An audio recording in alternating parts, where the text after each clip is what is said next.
Hey everybody, welcome back to the Passion and Purpose podcast and to part 2 of my amazing conversation with Pastor Rick Warren.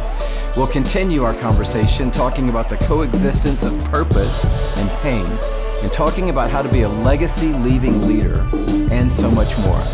So here's part 2 of my conversation with Pastor Rick Warren.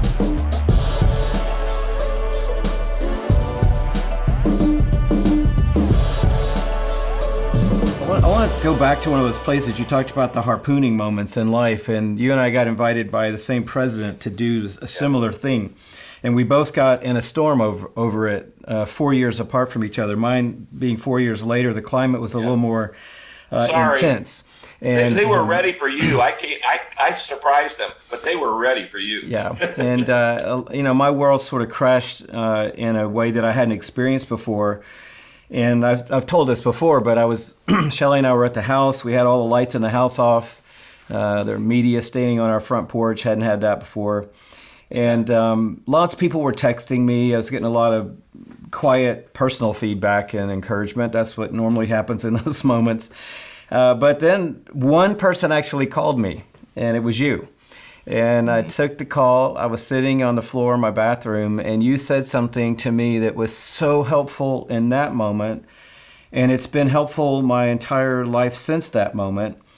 And I've shared it with tons of other people. You said, and I can't quote you word for word, but you said, Louie, you said, do you remember where you were, whatever it was, 6 days ago? And I said, yeah, I was in the Georgia Dome with 60,000 university students. Exactly. And he said, I want you to close, you said to me, you said, Louie, I want you to close your eyes and I want you to remember that moment. And I did. And he goes, God, and then you said, God always works on two parallel tracks, or in life there are two parallel tracks. One is great blessing, but parallel to it is great hardship. And this is the way of life. And I know for you, everybody knows the great blessing part of your story.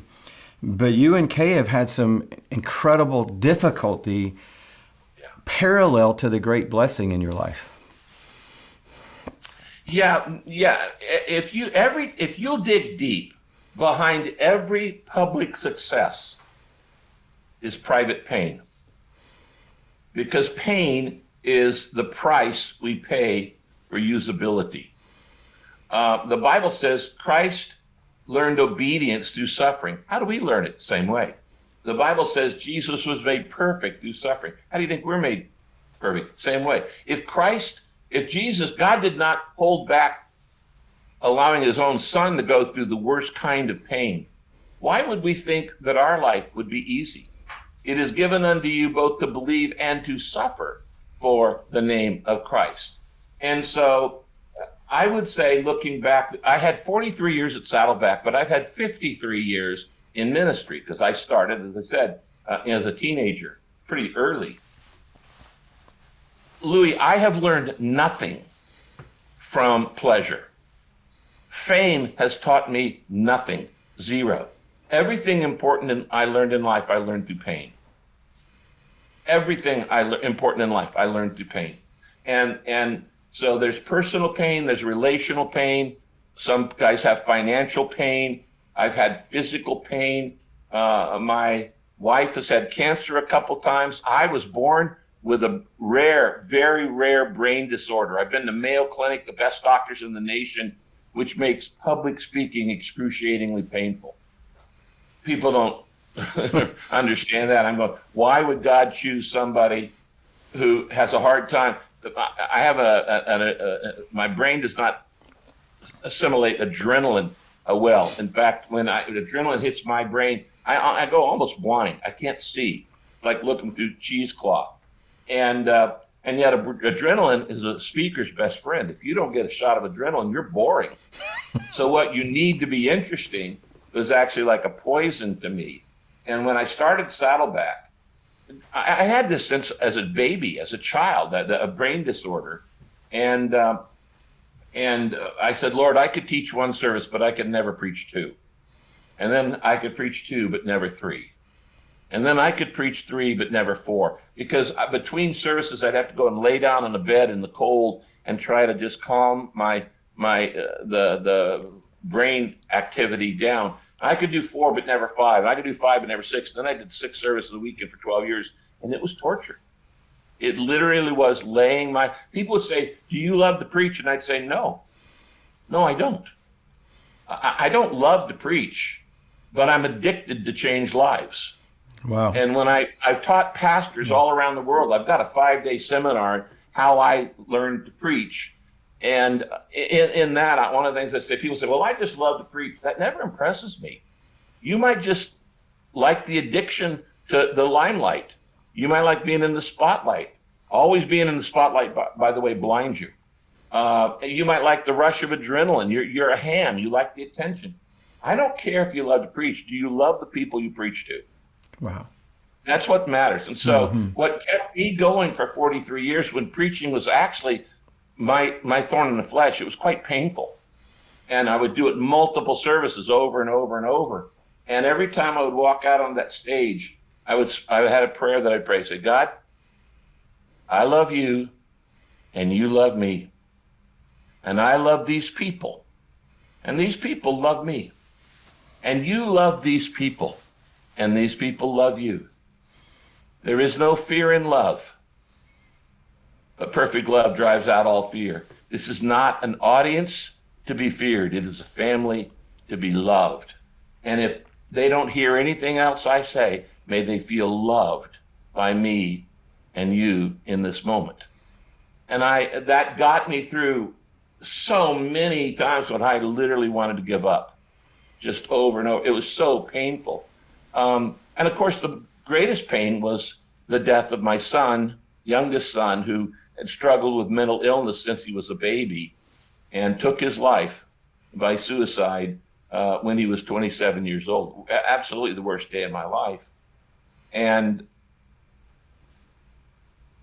of course, being visible like I am, the critics came out of the woods and all of the things, the mean things they said about my son and about me and how I deserved this suicide and how that Matthew must have been a closet gay and that I was suppressing it. And all kind of armchair nonsense. It's just stupid. It just shows you how brutal people can be. But the key really is this. And I would like to share this because people aren't going to have, everybody's going to have a suicide, but everybody's going to have grief in their life. There is no expiration date on grief. You don't get over it. Yeah. You get through it. Yeah. If this arm were to be cut off, I'll notice it's not there for the rest of my life. I'll learn to cope with it, but it's always going to be gone.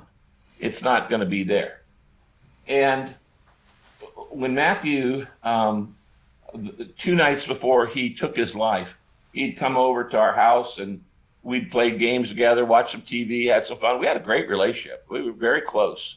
He had a tender heart and a tortured mind. He was a deeply spiritual guy. Was an evangelist. Would go on these on these websites for suicide and lead people to Christ. Said, Dad, it just doesn't take away my depression. I know what's right. He led many people to Christ. In fact, when Matthew died, I'm not exaggerating, Louie, I maybe got 35,000 letters of condolences from all around the world because, it had been on the CNN ticker where I'm walking through the airport and it says that your son's name died by suicide. It's just gut-wrenching to see that.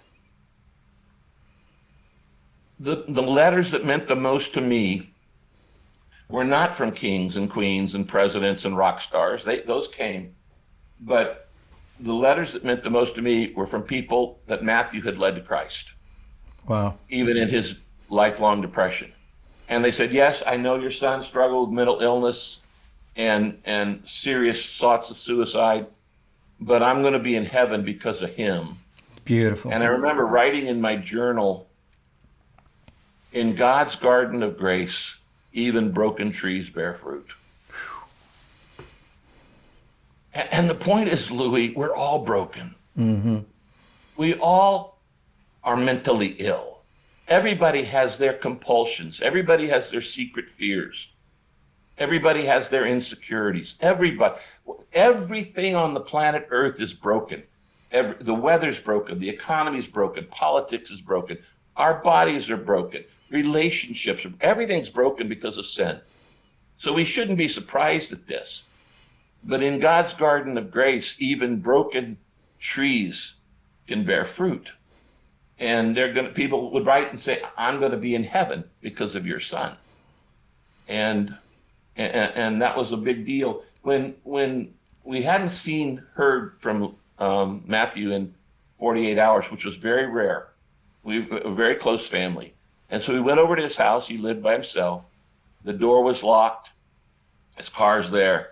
And we're fearing what we had prayed would never happen, but we feared might happen someday. It happened. And we're waiting for the police to come and break down the door to his home.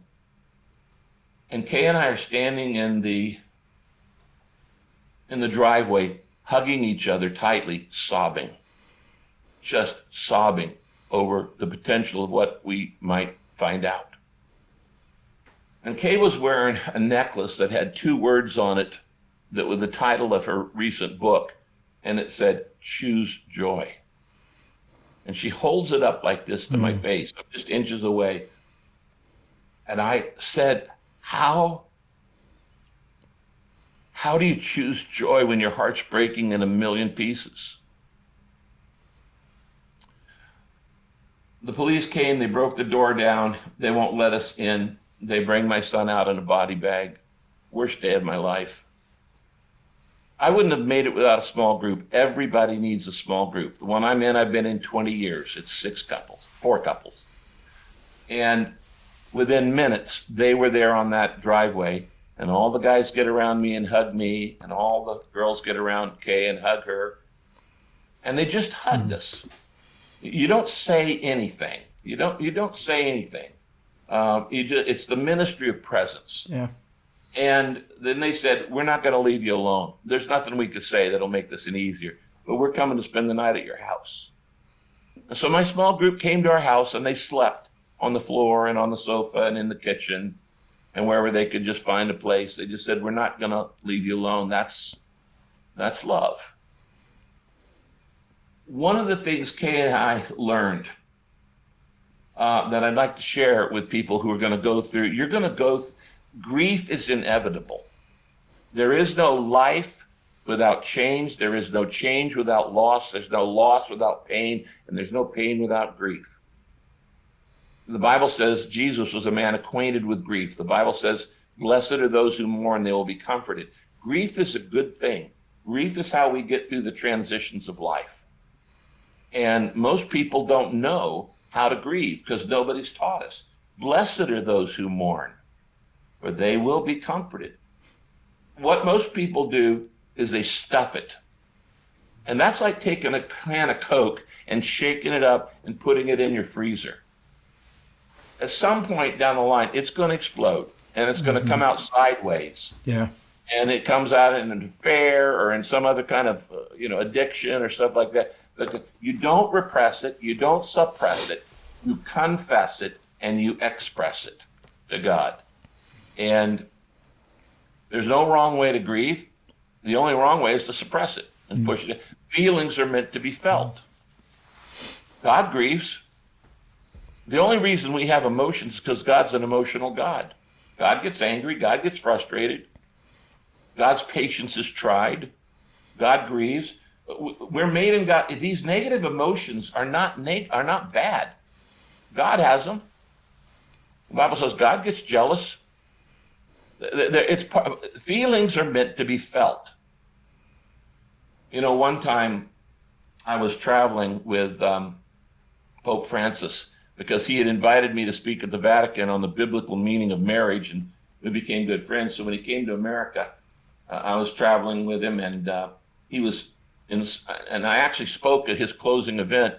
1 million people in Philadelphia. I'm the only non-Catholic speaking at the thing. So I'm traveling in Washington, D.C. He's doing mass for 30,000 people outside at Catholic University. I'm sitting on the front row. Louie, I'm the only guy not in a robe. It's all the bishops, all the cardinals, all of the clergy of American Catholicism sitting there. I'm the only guy in a suit. Pope Francis is about halfway through his mass, and all of a sudden 2 Secret Service come up to me and lean over in front of 30,000 people and say, Pastor Rick, got the glasses and the earpiece. Pastor Rick, we need you right now. Right now? I said, yeah, right now. I said, right now? I said, yeah. I said, I'm a guest of the Pope, and he's doing mass for 30,000 Catholics, and I'm not even a Catholic. I really don't want to get up and walk out in front of it. They'll go, well, there goes the Reformation again, the one Protestant guy's walking out. And so they said, well, we need you right now. So I got up and I walked around back and we waited. And we were in the back. And after about a few minutes, 3 SUVs, black SUVs pull up. And out of it gets a man who bounds toward me, running toward me, with tears in his eyes. And I grab him in a big hug, and it was then Vice President Joe Biden. And he had just lost his son, Bo. Now, look, Louie, at this point, I don't care what a guy's politics are. It's just a dad in pain. Yeah. It's a dad. I don't care what his politics are. This is a guy who's grieving. And I grab him, and he saw that my name in the paper. He knew I was in town. He knew I could share that with him. And so I hugged him, and I said, Joe, you and I are members of a club nobody wants to join. Guys who've lost a son.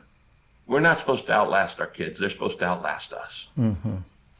And so I shared with him some scripture and prayed with him and comforted him and counseled him.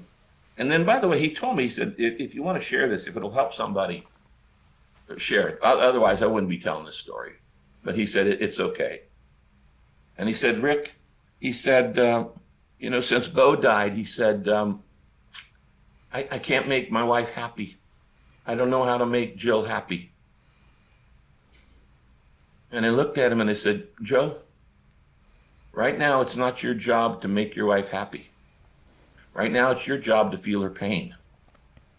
When you try to cheer somebody up who is grieving, it makes it worse. You're not being empathetic. Yeah. It's like you're not listening. Mm-hmm. They don't want somebody to cheer them up. They want somebody to share the pain.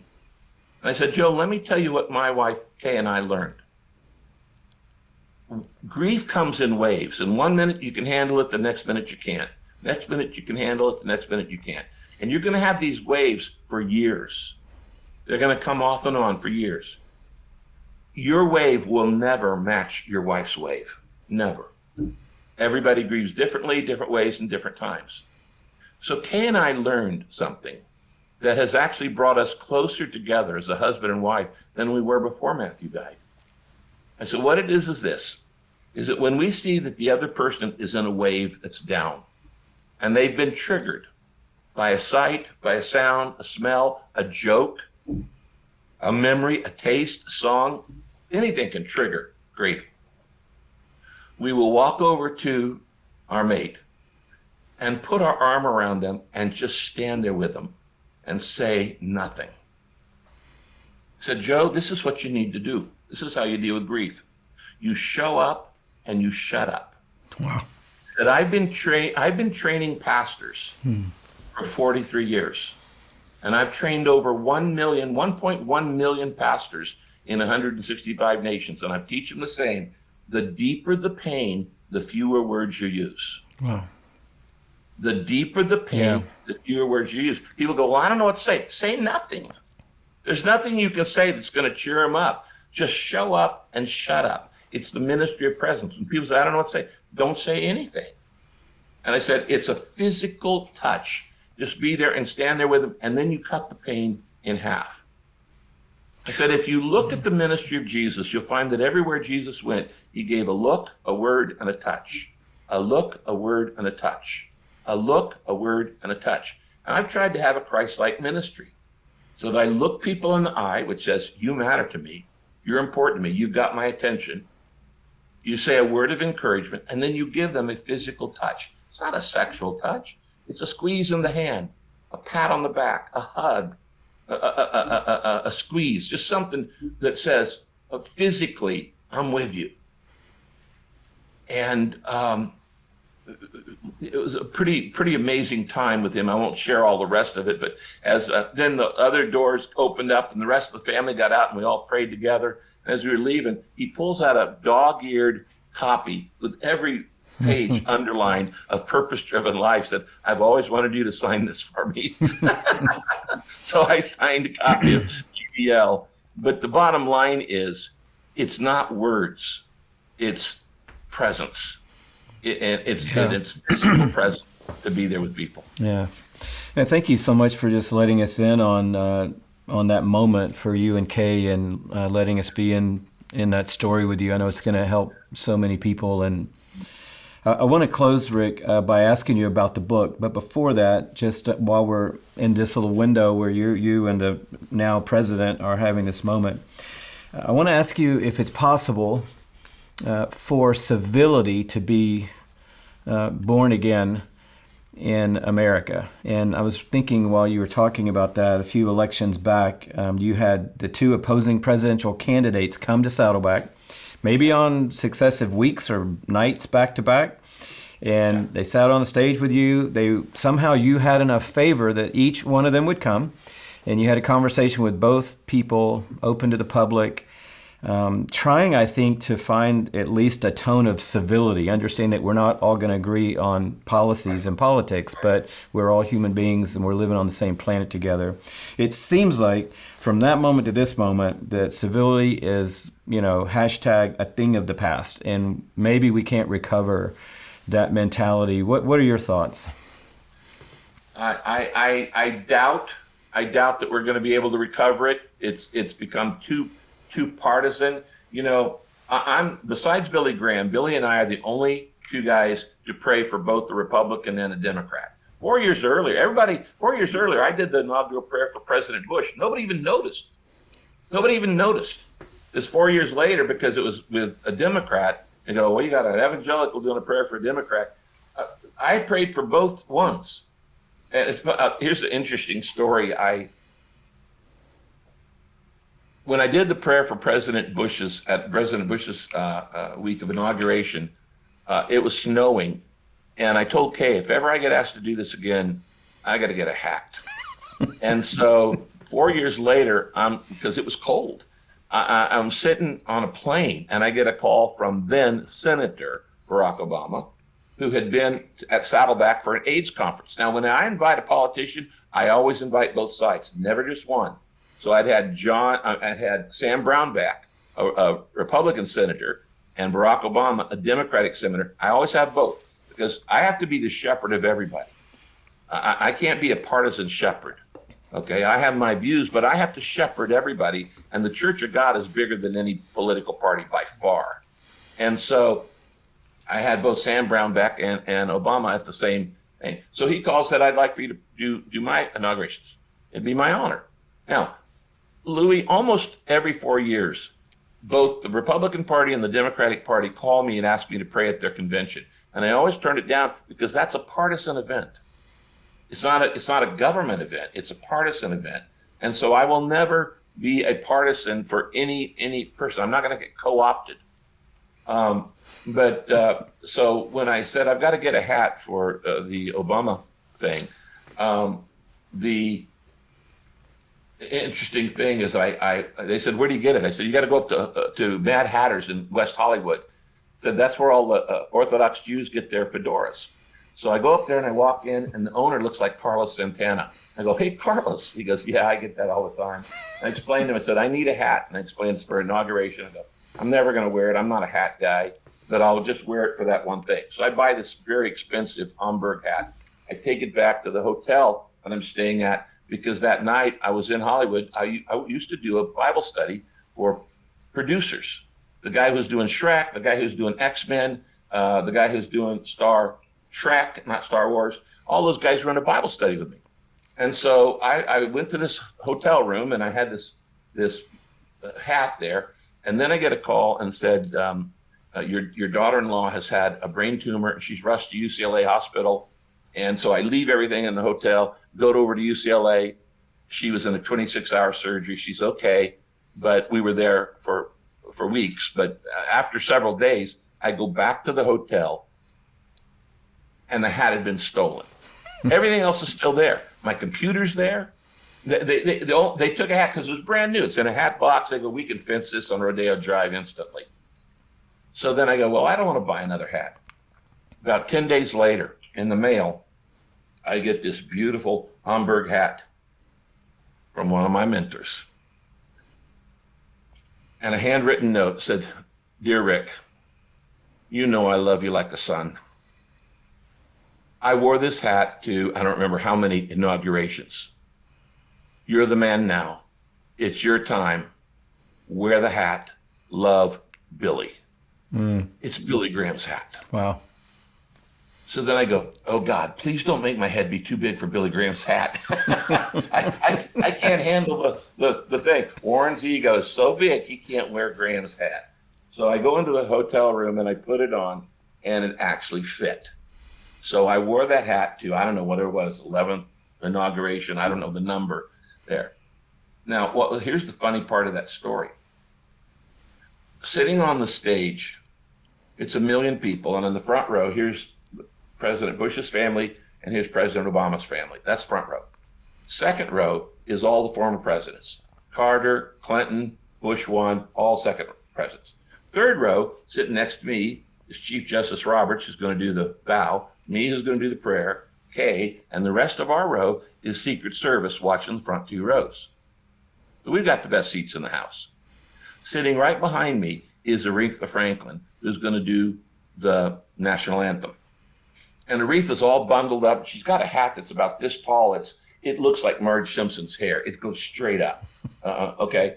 And she's all bundled. She goes, "Oh, Rick, you got to pray for me. I don't sing well in the cold, and I've got a cold. Will you pray for me, Pastor?" "Aretha, I will pray for you." Now, I knew she was going to sing, so I'd done my homework. And I turned around and said, "Aretha, I happen to know that your daddy was a Baptist pastor, and that he marched with Dr. King in Detroit for civil rights." And I said, and he brought you right down there in 1963. You were with your daddy when Dr. King did his famous "I Have a Dream" speech. So Aretha, what's it like? What are you feeling as an African-American woman watching the first black president be inaugurated? What are you feeling? She paused. She said, "Well, Rick, I'm cold." I'm cold. And so then the rest of that story, the funny part of that story is they did this 360-degree picture of what 1 million people looked like at that inauguration. And evidently when the camera came around to where I was, I moved, because in the official photo, Kay called me one time. She said, "I'm in the Smithsonian for the African American history, and there's a 20-foot tall mural, a larger than life picture of that inauguration. And you can see me, and you can see the Obama family."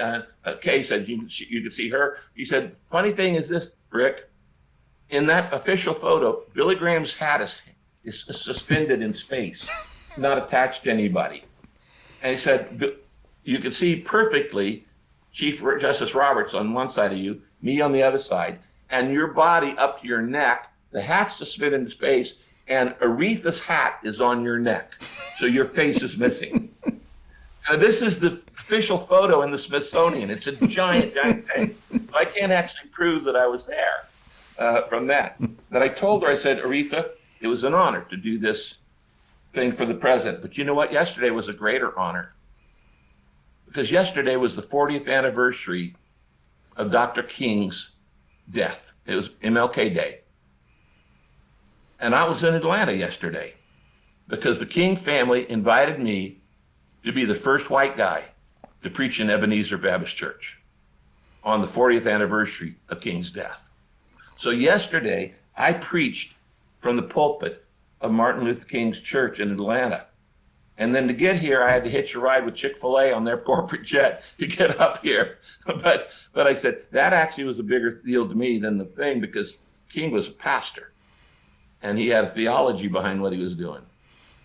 And so anyway, that's the funny That's so part. crazy. That's a perfect segue, Rick, into my last question. I want to ask you the fact that you are not in the mural in the museum, at least your face is not in it, because the opening line, and you referenced it earlier, of this book that's done fairly well, Purpose Driven Life has sold, I don't know, 100 million copies more.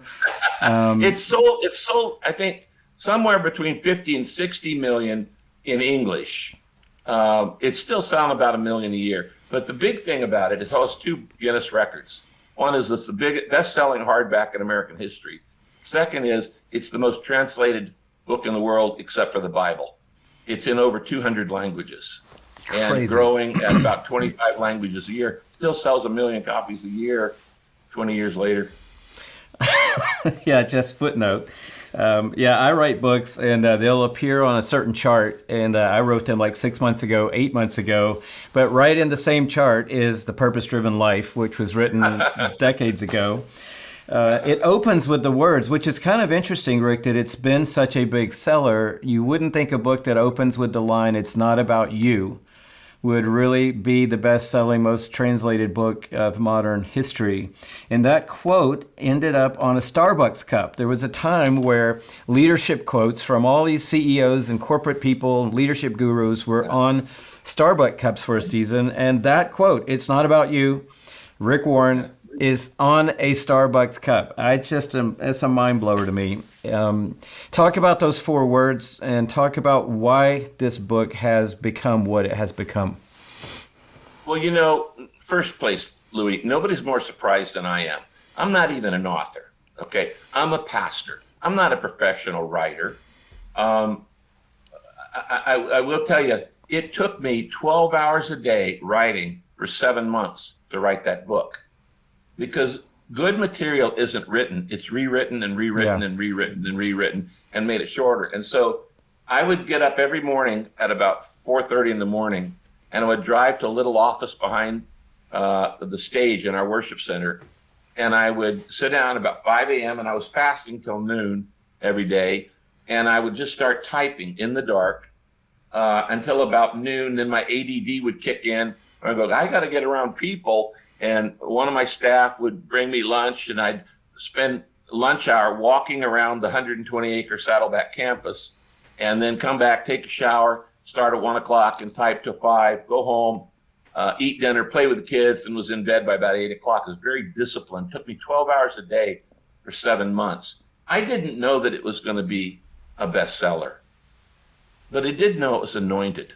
I had no doubt about that, because as I was typing it, many times tears would be flooding down my face, and I would be typing and go, man, I need this. Wow. I need this.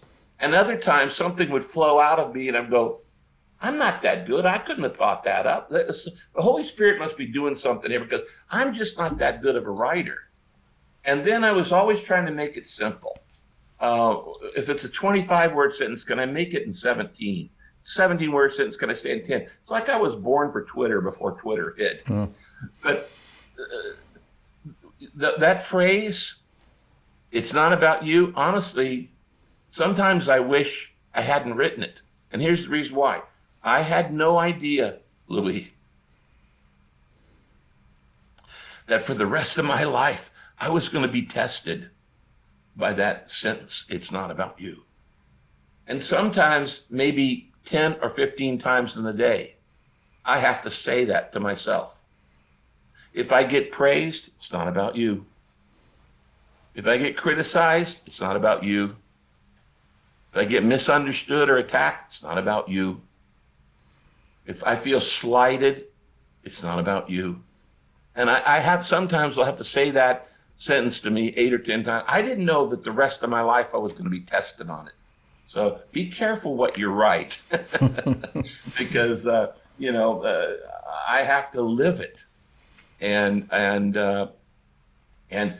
this really, honestly, is what humility is all about. You know the phrase, humility is not thinking less of yourself; it's just thinking of yourself less.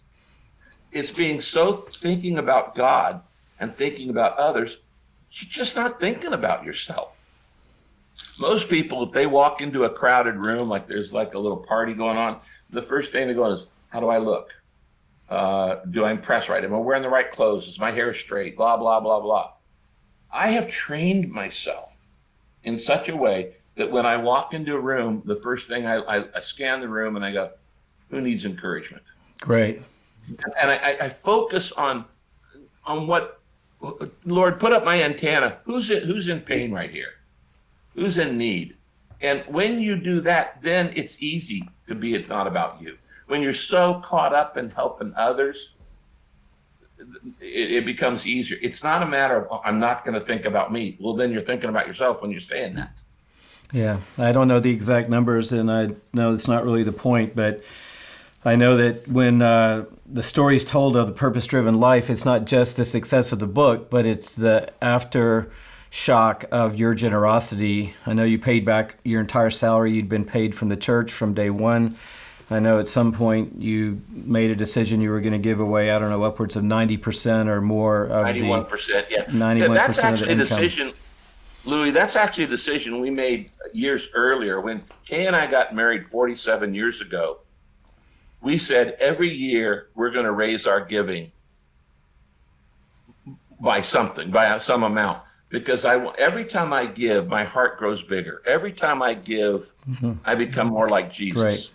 Every time I give, I break the grip of materialism in my life. So when we got married, we started tithing 10%. End of our first year marriage, we raised it to 11. End of our second year marriage, we raised it to 12. Our third year, we raised it by 3 points in 1 year. And every year of our marriage, we would raise our giving for the next year. Some years when the cupboard was bare and finances were tight, I would raise it 0.25%, but it was always a little bit more than the year before. And other years, if I had got a raise or had a book or whatever, windfall, well, we'd raise it 4 or 5%. So by the time I got to writing the book, Purpose Driven Life, we were already giving, 60% of our income away before the book was written. Once that book came out, we just instantly jumped to 90. And so for now 21 years, and then we raised it another percent to 91. For 22 years now, we've been giving away 91% and live on 9. Now, we made 5 decisions. First, I stopped taking a salary from Saddleback Church. Second, I added up all the church had paid me in the previous 22 years, and I gave it all back because I didn't want anybody thinking I do what I do. I do what I do because I love Jesus Christ. I love him with all my heart. And if God never did anything else for me, I owe him my life. So I ended up serving Saddleback for 43 years for free. Then we started a couple foundations, one called Acts of Mercy, which started with people who have HIV and AIDS because they are the lepers of the 21st century. Then it went to adding vulnerable women and children and orphan care. And then when Matthew died, we began to fund mental health issues. And then the other foundation was called Equipping Leaders, which has allowed me to travel to 165 nations and help pastors all around the world and never charge a penny. I haven't taken an honorarium in 30 years. And I pay for my own travel and I pay for my own team. And so we can go to little villages most people never heard of and minister to people because they could never afford it. And then the last thing was, as I said, we became reverse tithers, where we give away 91% and live on 9. And it's like this thing, where God says, Rick, let's play a game. You give to me and I'll give to you and we'll see who wins. And I've played that game for 47 years and I've lost it every year. You cannot outgive God. The only people who don't like to give are those who've never really tested God in it. Because once you start, you get addicted to it. And this is a fun game. And the more I give, the more God gives, and you just can't outgive God. Yeah, it's such a great ending point for us. I'm really grateful for your time. I wish that the time would speed up for the memoir of your life, because I feel like we just sort of read the opening line or the preface today. And it's just such a rich story of God's faithfulness and of your faith in the faithfulness of God. So blessings to you and Kay. Thank you for sharing a little bit out of your personal pain today as well, and cheering you on as you keep helping us focus on preaching the gospel to every person on planet Earth and winning the lost and putting a church in every place that exists in the world. And I believe that God is going to do that, and we're going to see some incredible things happen in our lifetime, God willing. So thanks for joining us today. Wow, Rick Warren, what can you say? He is such a deep well of wisdom. And I hope this conversation blessed you as much as it blessed me.